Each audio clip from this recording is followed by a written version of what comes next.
When we read the Bible, we think it's an old book, describing things that happened unnumbered years ago. Yet I tell you, it's contemporary. You read about the flood. You think, well, certainly that happened unnumbered. If it ever did happen, it happened unnumbered years ago. Well, this morning, as is my custom, I turned on the channel KFH2. That is the radio station. It plays through the day and night, 24 hours a day. Only lovely classical music. So you can read to that music. Only a few interruptions. On the hour, you get a 5-minute bulletin and weather report. But between 9 and 10, always a lovely piano recital, as it were. The great masterpieces played by great artists. And so I can sit down with my Bible and read as I listen to the music.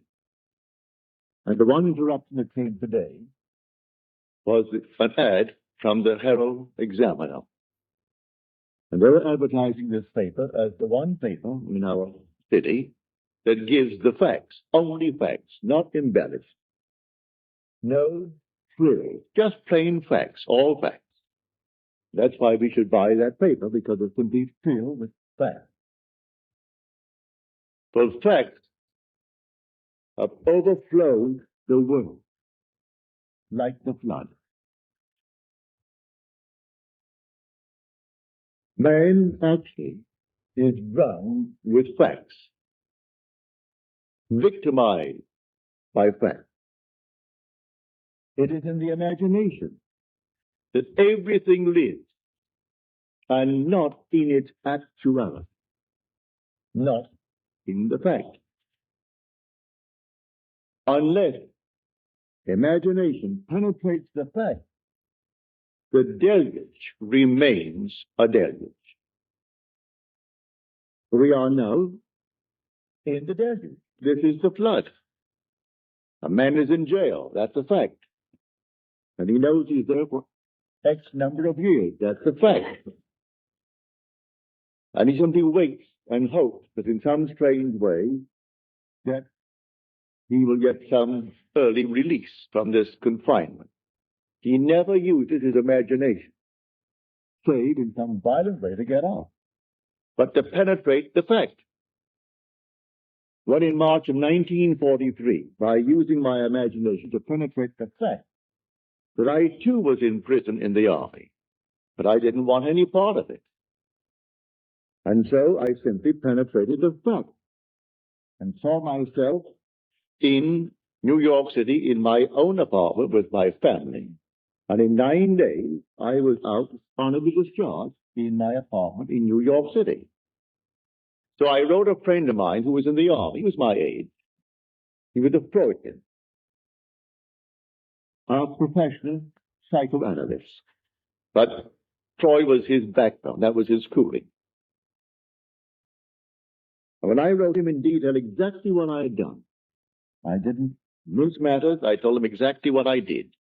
How as I simply physically slept on my little bed in the barracks. I imagined I was simply elsewhere, and the elsewhere was a definite spot in space, in New York City, in my apartment. And what I did, I could feel the bed, I could feel the things in my house. I went about feeling all the familiar objects in my apartment, and I gave them all the tone to reality and all sensory vividness to the best of my ability. And I touched everything, and it felt real. Then I went back to sleep, and then I told them exactly what happened to me that morning. And then 9 days later, I was honorably discharged by the same man that had disallowed my application. He didn't answer my letter. Because in New York City, he used to come to my meeting as a friend, because he was so convinced that the Freudian concept was true. But he said, I come to your meetings for this reason, Neville. We knew each other well. He'd come home for dinner, I'd go to his place for dinner, but he said, I come to your meetings because you turn my daily bread into the substance of fairy. I sort of liked that, he said. But when I listen to you, I hold the chair And I put my feet right firmly on the ground to feel the reality and the profundity of things. You aren't going to take me away with you. You're going to leave me right here where things are solidly real, so I feel the place under my foot, and I feel the thing next to my hand, and I hold on tightly as you weave your story concerning moving off in one's imagination. So he would not penetrate the fact. So when did he get out? When the other millions got out. So he remained with his facts for the next 3 years. I got out in March of 43. He came home to New York City in 46, demobilized as the other millions and millions of boys were. He could not let go of the facts. This is the flood. No other flood. This is the flood. We are drowned with facts, victimized by them. Now, does the Bible teach this story of getting through the facts using my imagination? It certainly does.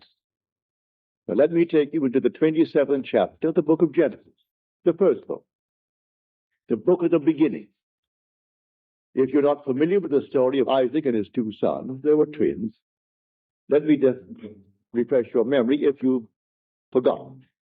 It is said in the story that Isaac had, that is, his wife had the two sons, Rebekah, but he was the father of the two sons, Esau and Jacob. It is said that Esau was a hairy one. He came out first. And then Jacob came out second. And he had no hair. He was completely hairless, while Esau was covered in hair from head to foot. But he was the first. One was called Esau, and one was called Jacob, because he came out second and supplanted the other.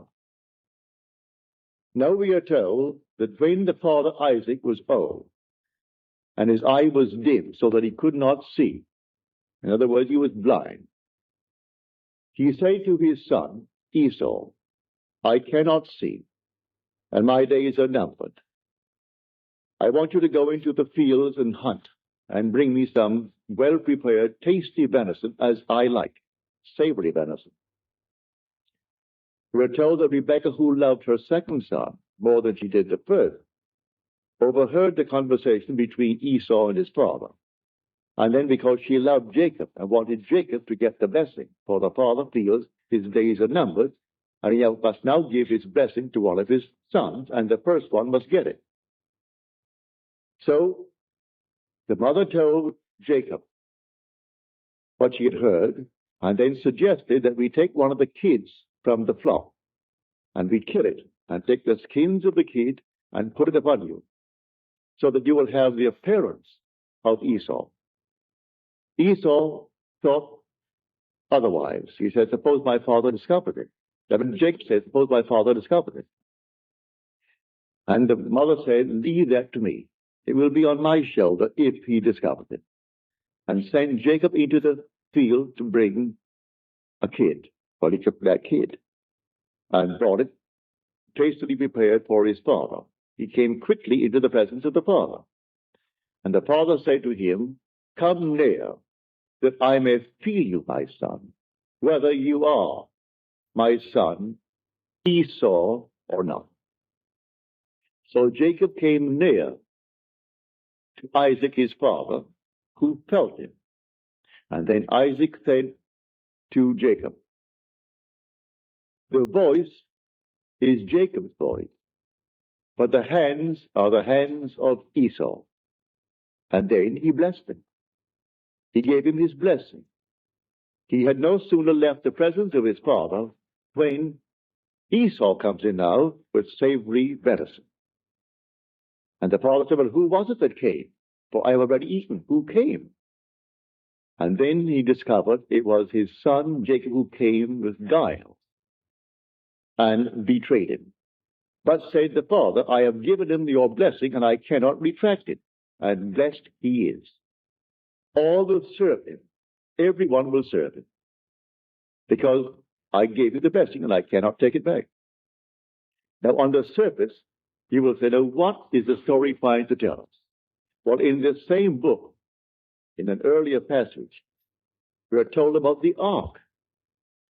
build the ark with 3 decks, the lower, the second, and the third deck. Well, you think it's a huge, big building. Well, you use your imagination. You can't conceive of any building that could house all the animals of the world in pairs, and all the so-called good ones will be in 7 pairs, and enough food to feed them for 40 days, 40 nights. Well, you just simply could not conceive of it. Nevertheless, that's the story. But there are 3 decks. The obvious thing is the facts of life.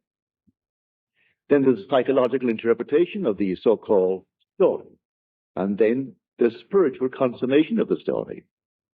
So you have the lower deck, the second deck, and then the third deck. So here is a perfect example of the second deck. This room now is a fact. We're all in the room. It's a fact. But suppose I don't want to be here. Suppose it becomes a prison to me. Can I get out of it? If I know to penetrate the fact, if I know that I am the ark, that all things exist in the human imagination, and the human imagination and God are one. They are one, not 2. I can, in my imagination, penetrate any wall. I can now, without batting an eye, the twinkle of an eye, I can stand on the street and see this thing without a man standing before it. No problem whatsoever to assume I'm on the street and looking from the street to this platform. But you may say, well, what would that do? Well, let me do it and feel the reality, feel that solidity of the street under my foot, and see this building from the street rather than looking to the street from here. If I do it and give it solidity, give it reality, I'll be compelled to go there. This is what Scripture teaches. That is my blessing. I can penetrate a fact. And penetrating a fact, I can stand wherever I want to stand in this world. Then the promise is made, wherever the sole of your foot shall stand, that I have given to you. I'm not going to make you a promise and not fulfill it. I've given to you if you can stand upon it. So I actually stood upon my apartment. I actually stood upon that floor. I felt the bed. I felt everything and gave it reality. My friend wouldn't allow himself to sleep in one place and assume that he was sleeping elsewhere, because that is a divided state of mind. He didn't want to become a split personality, and so he wanted to be completely coordinating. Well, he was coordinated, all right, for the next 3 years, all in one little spot in his barracks. And for 3 years, he couldn't get out. Because, first of all, he wouldn't try it. Because I turned his daily bread into the substance of fairies. And so he did not answer my letter. I reminded him a few times since. Why didn't you answer the letter? Well, first of all, it didn't make sense. And I don't believe, said he, that really what you did was the sole cause of your discharge. You always question it. Then I repeat it another time and tell him again what happened this time. Well, that would have happened anyway. You do it the 3rd time. You do it the 4th time. Do you know if you did it 1,000 times, he would still say, do it once more. It will always happen as far as they're concerned. It just didn't happen because you did something. These things would have happened anyway. So why do you analyze people then? Then let things happen. We are not the creatures of circumstances, said a man who bears your name, for his first name is Israel. And Disraeli's name is simply of Israel, Benjamin Disraeli. And he said, man is not the creature of circumstances. Circumstances are the creatures of men. He knew how to create things, all in his imagination. So he said, you bear the name of Israel, but you don't apply the story of Israel. If you only apply it, so these things are taught us in Scripture. Scripture is not secular history. This is contemporary. It didn't happen thousands of years ago. The flood is on. And this is the flood. The whole vast world is inundated with facts, like this prominent paper. It's the evening paper, the Examiner. And they're proud of the fact they only print facts. They don't embellish it. No frills, only the facts. Therefore, buy the facts. Well, I buy the facts. And they go all over the world to find frightening facts. I'm not denying that he didn't kill her. I'm not denying that he did not receive a sentence of X number of years. But when people ask anything of me, I'm not concerned about why it happened. What do you want? And I will simply apply my imagination lovingly on behalf of that request. I don't care what brought you to that state. I am here to simply get you out of the state. What do you want? All through the Bible, what do you want? He didn't condemn anyone. The woman taken in adultery, he didn't condemn. But what do you want? Go and sin no more. He didn't call the act of adultery a sin. If she called it, or they called it a sin, all right, call it a sin. Therefore, don't repeat it if you call it a sin. But sin is simply knowing what to do and not doing it. That's sinning. So if I discover what to do to penetrate a fact, to go beyond the fact, and create a condition for myself and dwell in it, and think from it instead of thinking of it. For the great fallacy of the world is perpetual construction, deferred occupancy. Create and create in my mind's eye all kinds of lovely things I would like to realize, but I never occupy them. I do not penetrate the state and go right into it and give it cubic reality. But I know, and you know, and it's not difficult to understand why. The sense of touch is something we believe in more profoundly than we do in, say, the sense of sight, or the sense of hearing, or the sense of smell. I stumbled upon this one day in a dream. In my dream, I came upon this huge big pillar, a pile driven into the ocean. And the bridge that it formerly supported was gone now. Only the piles remained. And I knew I was dreaming. And I figured to myself, if I held that pile and I could touch it, if it seemed to me solidly real, what I'm going to do, I'm going to hold on to that pile. In the dream, I know it's a dream, but I'm going to hold that pile as solidly as I can and compel myself to awake holding the pile. Well, I did. I held the pile with all of my might. And I said, now, Neville, you know you're sleeping. You know that you're dreaming now. Awake. And I awoke in the water. I'm actually holding that pile, and I'm standing up in what formerly I knew to be a dream. It ceased to be a dream. It's real. I'm in a world just as real as this. Here I am holding this enormous pile, and it's in the East Indies, not the West Indies where I was born. It was in the East Indies, a very primitive area.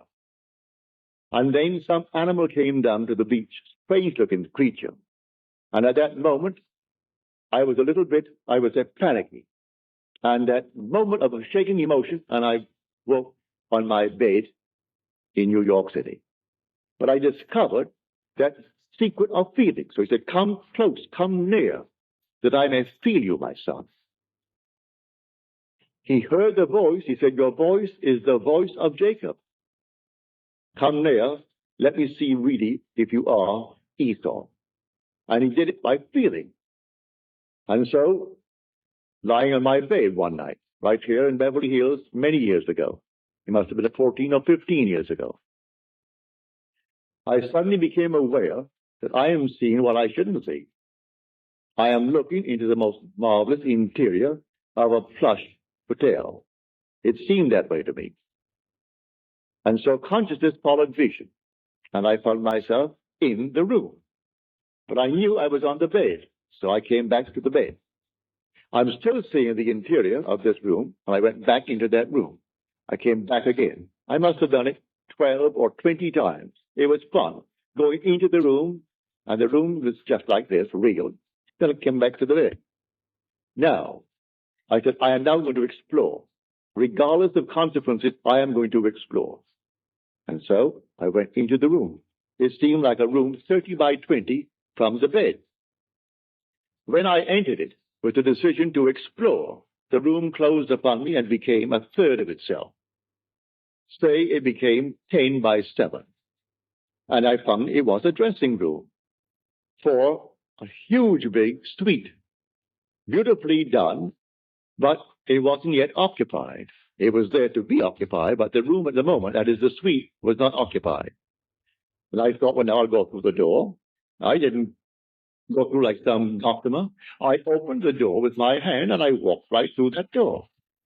I was thoroughly real to myself. Then I walked down the corridor. And the corridor that I walked down was intersected by the main corridor. And all the lights were on. And two ladies were coming down that corridor, the main one. But I knew this thing began as a dream. So I knew, well, all ends run true to origins. Therefore, if the origin is the dream, this is a dream. So I said to the ladies, this is a dream. This whole vast world is a dream. And then they were afraid of me. Who wouldn't be afraid of a man that suddenly appears on a place in your, I would say, walking, and tells you this whole vast world is a dream? You would think he's nuts, he's insane. And so they thought I was insane, and they got just as far as they could from me, and walked right next to the wall, duck style, one behind the other, and looking at me very suspiciously. Then I saw this object hanging from space, and it reminded me of a similar object I had seen in a friend's home in North Hollywood. So I said to them, look, see this? And I held it, and to my surprise, it isn't gossamer. This is not an after image. This is not a memory image. This is real. The thing is solid. Well, I held it, and by this time, they were way down. They took one great look as they looked back at me, and then darted into the main room. And here I am standing alone, holding on to this thing. I said to myself, Neville, you know this is a dream. The origin is a dream. The end is a dream. Come on, wake up.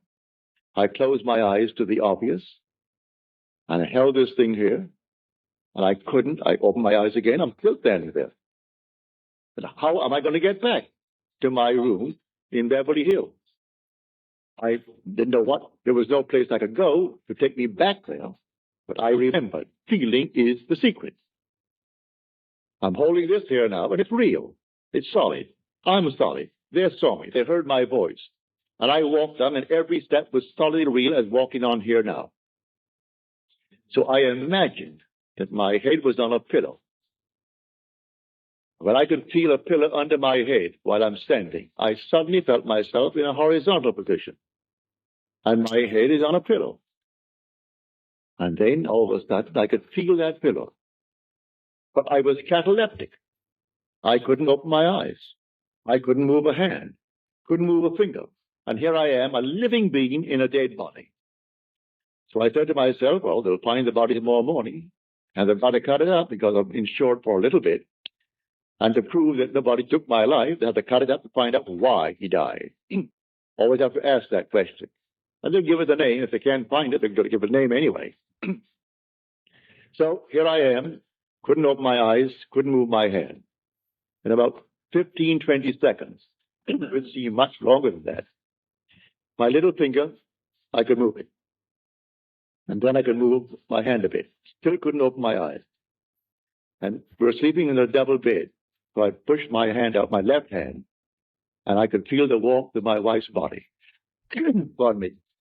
At that, I knew I was back on my bed. In another 15 or 20 seconds, I could, with great effort, open the lids of my eyes, and here came all the familiar objects on the walls, on the bureau, and everything returned to consciousness. Now, I stepped into a world just as real as this. I am telling you, there are worlds within worlds within worlds, and they're all here right now. Just like turning on a radio, and you turn it yet ever so slightly, and you have a new wavelength and a new station coming in, bringing something entirely different, and they're not interfering with each other. And these worlds are all here now, and they're people, just as we are peopling this world, and they're just as real as this world is terrestrial. And it doesn't, you don't walk for it. I was on the bed. I seemed to walk into it. I would say, 10 feet away? But the same area permeated the bed, and the bed did not obstruct it. And that world into which I stepped did not obstruct the house that I lived in Beverly Hills. It's all here, the whole vast world. Worlds within worlds within worlds. So I tell you, facts are the flood. That's the deluge. There was no other kind of flood. We are actually inundated with the facts of life. And these facts, we change them every day. Today, this is the cause of so-and-so. Tomorrow, that's not so. It's another cause you found. And then the next day, another cause. But while we haven't found the next cause, we believe that to be the fact.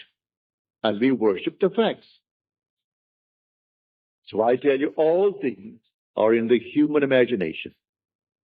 Man is all imagination. And God is man. And exists in us and we in him. The eternal body of man is the imagination. And that is God himself. There is no other God. It's all your own wonderful human imagination. And the one thing the whole vast world aches for is the awakening of the imagination. And when it comes with the birth of the promised child, which sets a man free from the horrors of this world we call the world of nature. For nature is simply that principle on which depends the sameness of form in transmitted life. And so the thing goes over and over.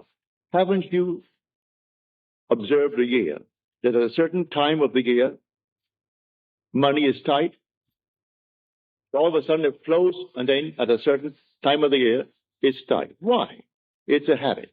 It's a transmitted state. You fix that fact in your mind's eye, and if you got $50,000 today, and say it's the month of December when it's always tight, you're going to loan the money out or give it away before December comes by. So when it comes by, you're going to be tight again. It's a peculiar, I would say, slavery, this thing called nature, in the sameness of forms in transmitted life. Now, you can penetrate the fact and break it. And that's what we're here to teach. I come not to abolish the law and the prophets. I come not to abolish them, but to fulfill them and tell you the real law. It's not washing your hands before meals, although that's a very nice, clean thing to do. It's not giving certain diets, doing this, that, and the other. He explains that the entire law is psychological. He takes one of the commandments, which is a graphic one, to show you how everything must be interpreted psychologically. Then you have heard it said of old, you shall not commit adultery. But I say unto you, any man who looks lustfully upon a woman has already committed the act in his heart with her. But what man hasn't? What man has not violated that? So he tells you the whole thing is a psychological thing. You can't restrain the impulse because you may restrain it based upon 1,000 different reasons. Maybe you are afraid of the consequences. Maybe you're afraid that someone will find out. Maybe you're afraid of this, that, and the other. But the impulse was there, and he tells you the impulse was the act. Well, if the impulse was the act, then creative acts are imaginal. For it was an imaginal act. So I have to observe my imaginal acts. For the imaginal act is a fact. It's going to actually become a fact and then confront me. Here was a lady in San Francisco. He said, my brother, and she said to me, I think he's innocent, but I do not know the facts of the case. But he was given 6 months at hard labor. He was in the army. And I don't think my brother should get 6 months hard labor in the army. I said, you want him out? He said, certainly I do. I shall tell you what, that you may try it, so you can give all praise to yourself and not to me. You do it. But what must I do? Well, if he was out, would he come home? Oh, yes, he'd come straight to my place. All right. And if he came to your place, what would you do? Well, she said, I would throw my arms around him and kiss him. Feel him. I said, all right, do that. When you go home tonight, sit where you would normally sit, and just imagine that your brother is there, and that you have thrown your arms around him, and you're holding him and hugging him and kissing him. The next Sunday morning, in my meeting in San Francisco, that woman could rise and tell this story. She said, I went home, and I imagine I heard the doorbell ring, and the doorbell is downstairs. I have to run down one flight of stairs to answer that door. So I heard it ring, and I ran downstairs, and I flung the doors open, and here stood my brother. I went back upstairs. There was no brother, but I did it so vividly, it was almost like a disappointment that I didn't actually see him standing there. But it seemed so real to me. Well, a few days later, she's sitting upstairs, and the doorbell rings. She said, I almost broke my neck to get downstairs because I knew what was going to happen. And here she threw the door open. Here is her brother. And she stood up in the audience and told that story to the 1,000 who were present that Sunday morning. And they all saw, no one, I presume, would go and verify it. I trusted her implicitly. If she lied to me, well, then it's entirely up to her. But I'm convinced the whole thing was true. I don't check you. I believe you when you tell me that it happened. But the thing is to practice. We are the operant power. And the flood is on. Let no one tell you the flood is over.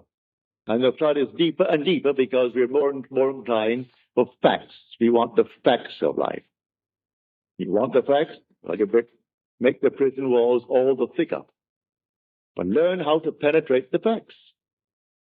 And as you penetrate the fact, you must go to a certain objective beyond the fact. What do you want now? Well, then you go into the state of the wish fulfilled. What state? The state you decide. You determine what you want in this world, and you go right into that state. And then ignore the facts. Suppose the facts now still denies what you did. It doesn't matter. Let the facts remain. They'll dissolve. They'll all dissolve because you are going to remain faithful and you will occupy the state. No longer are you going to construct it and not occupy it. You're going to occupy the state. And as you occupy the state, it's going to work. You can do that with a job. A friend of mine in New York City, he came from out west. He was an engineer. And he said, Neville, I want more money and I want more responsibility. I want to work for a certain firm. I said, do you know where they are? He said, yes, on Madison Avenue. They do international work. They build bridges, they build dams, they build things all over the world. And I would like a job that would send me away because I would get 3 times the salary. I said, well, I'll go to the place and see where you would sit if you got the job there. Before they send you off, you'll work in the home office first, wouldn't you? I think so. Well, go up there and just take a good look. He walked into the place, picked out the desk, picked out the place, and then he assumed when he got back home, he was seated at that desk. And that was his job, and he named the sum of money, which was a considerable sum of money. He and his wife and daughter used to come to my meetings. Within a month, he was in that job, and within 2 weeks, he was on his way to the Near East, building bridges. Unfortunately, in a way, he did not live very long. He was a young man, but in about 3 years, he was gone. Heart attack, he was gone. But he would have gone anyway, whether he was here or there. For we come on time and we go on time. But at least before he departed this world, he found the principle, which he will carry with him into the next world. For there is no death. He is restored to life in a world just like this, clothed in a body just like his, only young. Young as he was then, he'll be younger. But he has at least the memory of what he did to get what he wanted, and it worked. And so now he goes with the principle in his mind's eye. So when you tell me that your dreams, and that you in your dreams are applying this principle, like the lady tonight, she is here, told me her dream. I asked her to write it out for me. But right in the dream, she's actually discussing with others this principle of imagining and how you imagine a certain state and you produce into this world. And that there's nothing in this world that dies. All things are restored to life. And she's carrying on this conversation in her dream. Well, to me, that's most flattering and very thrilling. When you can carry it beyond into what the world will tell you is a state where you're not in control of vision, that you are simply the slave of vision rather than its master. You don't direct it, you simply follow it. Well, she didn't follow it, she directed vision. And when you get to the point that you can direct in what they call a state called dream, where you are not supposed to be in control, you're simply the victim of your vision. But she's not the victim of her vision, she actually controls the vision. And so the day will come, it's inevitable. We all take off the garment, but I tell you that you're going to find yourself completely restored, instantly, not waiting for anything, instantly restored, in a terrestrial world, with problems that you have here, but you'll know how to solve them. You will solve the problems because you know the principle. So the flood is on. The whole Bible from beginning to end is contemporary. Jesus is not something that died. He is something that lives within man. He is dwelling in man. God himself came and comes into human history in the person of Jesus, in you, in me, in everyone in the world. And the day will come, you'll know it. And you are the Lord Jesus. But asleep to what you are. The day will come, you'll be completely awake to the fact that you are the Father. And then you'll know. I've been asked, why do you express it all the time? It's important, it's so important. But the Father is the most important part of Scripture. The most important part of Scripture. Well, I can have all the power in the world and yet not know I'm God. I can have a sense of awareness where there is not a thing in the world but myself and yet not feel that I am God. But when the Father comes, and I know that I am the Father of that one and only Son of His, that I know I'm God. There's no other way to know it. If I have power that I could destroy the universe, I still wouldn't know I'm God. And if I was completely aware, as I was in 1926, when I reading a book, it fell upon my chest. It must have been not more than 10 o'clock.